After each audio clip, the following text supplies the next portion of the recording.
Most of us are assigned a gender at birth, and that language is really important. Assigned.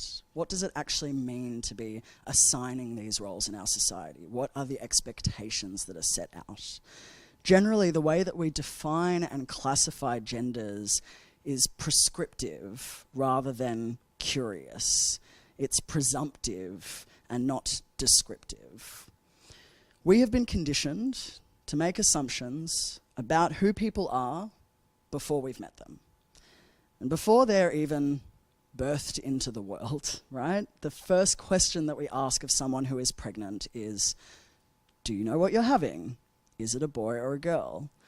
And I think we know that that question stretches far beyond, do you know what the anatomy of your unborn baby is going to look like, right? Because if that was the question, it would be a bit of a strange one. And if that question then dictated what toys you bought that child or what colour you painted that room, that would also seem a little bit bizarre.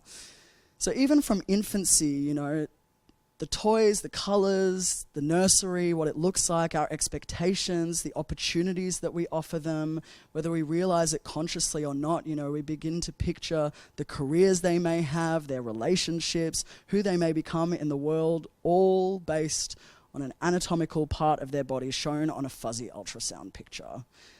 That's a lot for a baby.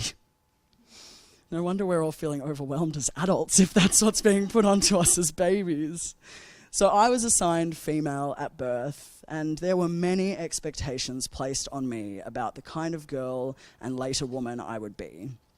I think my mum always imagined that I would grow up to marry a good Jewish boy. I don't think she ever pictured that I might become one.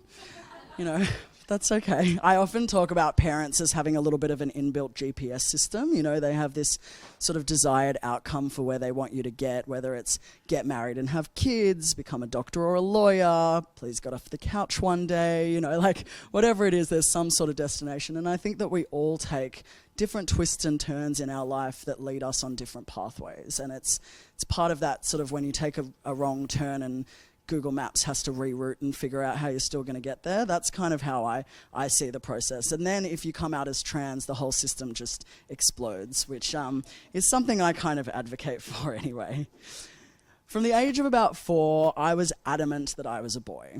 Kicking and screaming out of the girls section of Target and Pumpkin Patch, confusing many people in my life. The subheading of my book is called How I Confused Everyone. In fairness, I do like to come out every couple of years just to keep people on their toes. I don't want them to get too comfortable, you know, just when they think they've understood my pronouns, bam, new pronouns, you know. I just think we need more entertainment in our lives, you know, and just need more going on. There's this really great meme that says, if gender is a performance, I plan to get booed off the stage. I will say that one of my harder coming outs was as a vegan.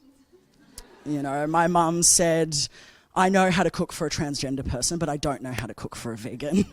Luckily for her, that one was just a phase.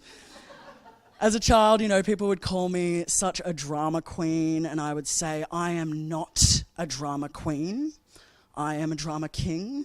It's fine with being dramatic, just as long as I was gendered correctly.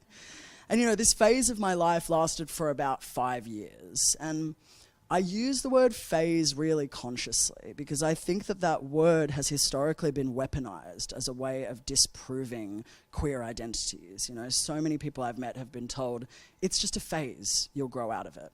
I've never met a straight person who's been told it's just a phase, even though for some of us it really was, and not a very good one.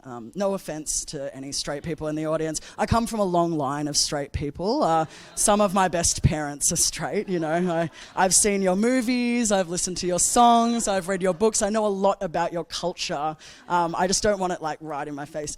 But anyway, you know, I think it's important to be sort of questioning and demystifying even the concept of phases, because the reality is that everything in our life is a phase. You know, childhood is a phase, high school is a phase, thank God.